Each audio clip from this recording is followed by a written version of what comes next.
نماز کے لیے جو ٹخنوں کو ظاہر کرنے کے لیے بعض کو فولڈ کرتے ہیں تو وہ سمجھیں کہ مکروہ تحریمی میں جا رہے ہیں۔ ٹخنے ظاہر کرنا یعنی ٹخنوں سے اوپر شلوار تہمد وغیرہ رکھنا یہ سنت ہے۔ اگر کوئی نیچے رکھتا ہے اور تکبر وغیرہ کی نیت نہیں ہے تو یہ خلاف سنت مکروہ تنزیہی عمل ہوا، نماز ہو جائے گی۔ اس نماز کو لوٹانا یعنی دوبارہ پڑھنا یہ واجب نہیں۔ لیکن اگر کوئی شخص اس کی جگہ ٹخنے ظاہر کرنا یعنی ٹخنوں سے اوپر شلوار رکھنے کے لیے نیفے سے فولڈ کرتے ہیں، اور اسی طرح بعد پینٹ کو نیچے سے فولڈ کرتے ہیں اور ان کو ٹخنوں سے اوپر لے آتے ہیں، تو یہ جو فولڈ کرنا ہے نا، یہ مکروہ تحریمی عمل ہے۔ رسول اللہ صلی اللہ علیہ وآلہ وسلم کی حدیث مبارکہ ہے کہ مجھے حکم دیا گیا ہے کہ 7 ہڈیوں پر میں سجدہ کروں۔ مجھے حکم دیا گیا 7 ہڈیوں پر سجدہ کروں۔ وہ 7 ہڈیاں کون سی ہیں؟ 2 یہ ہاتھ، گھٹنے، 2 پاؤں اور یہ پیشانی۔ پیشانی کا لگنا زمین پر یہ فرض، اور ناک کا لگنا، ناک کی ہڈی کا لگنا یہ واجب۔ تو یہ 7 ہڈیاں ہوئیں۔ فرمایا مجھے حکم دیا گیا 7 ہڈیوں پر سجدہ کروں اور اپنے بالوں اور کپڑوں کو نہ سمیٹوں۔ بال بھی یعنی جیسے چٹیا وغیرہ یا اس طرح کو بنانا، کپڑے بھی نہ سمیٹوں۔ تو یہ کپڑے جو فولڈ ہوتے ہیں، جن کو شلواروں کو بطور خاص نیفے سے فولڈ کیا جاتا ہے، تو یہ ٹھیک عمل نہیں ہے، یہ مکروہ تحریمی ہے۔ اسی طرح پینٹ اگر کوئی نیچے سے بھی فولڈ کرتا ہوا اوپر رکھ لیتا ہے تو یہ بھی مکروہ تحریمی عمل ہے۔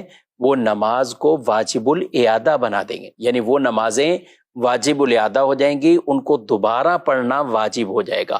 اگر کسی کی شلوار یا پینٹ بڑی ہے تو اسے چاہیے کہ پھر اولاً تو یہ چاہیے کہ ہونی اتنی چاہیے کہ ٹخنے ظاہر ہو جائیں، لیکن اگر ہے بڑی تو پھر وہ نارملی چھوڑ دے، یعنی ان کو فولڈ نہ کرے، نہ نیچے سے کرے نہ نیفے سے کرے، تاکہ ایسا نہ ہو کہ مکروہ تنزیہی سے تو بچ رہا ہے لیکن مکروہ تحریمی کے عمل میں پڑ رہا ہے۔ تو یوں اسے خیال اس چیز کا رکھنا ہوگا، اور کوشش یہی کریں ہمارا لباس ہی اتنا ہونا چاہیے کہ جو سنت کے مطابق ہو، اور ٹخنے بغیر فولڈ کے ہی ہماری شلواریں اتنی ہوں، پینٹ پہنے تو وہ اتنی ہو، یا تہمد ہے تو وہ اتنی ہو کہ وہ ٹخنے اس سے ظاہر ہوں، یعنی ٹخنوں سے وہ اوپر ہو۔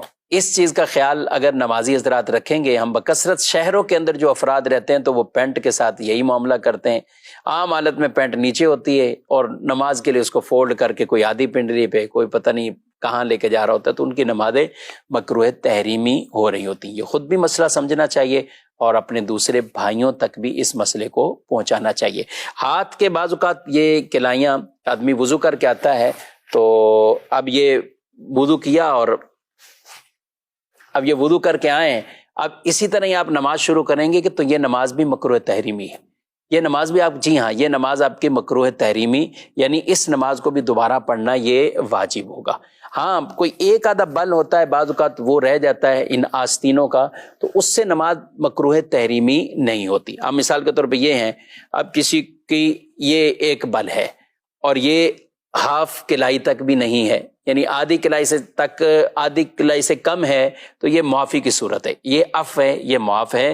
لیکن شلوار کے نیفوں کے حوالے سے یہ نہیں کہا جائے گا کہ وہاں ایک بل وہ چھوٹ ہے، پینٹ کے اندر نیچے سے ایک بل کو چھوٹ ہے، ایسا نہیں ہے۔ یہ صرف یہ جو حکم ہے یہ کلائیوں اور ان بازوؤں کے حوالے سے، کیونکہ عام طور پہ وضو کے بعد کچھ نہ کچھ یہ کپڑا ایسے فولڈ رہ جاتا ہے، لیکن جو نیچے ہی نہیں کرتے اور یہاں تک چڑھا ہوا ہے اور اسی طرح آگے نماز شروع کر دی، تو ان کی نماز بہرحال مکروہ تحریمی واجب الاحدہ ہو رہی ہوتی ہے۔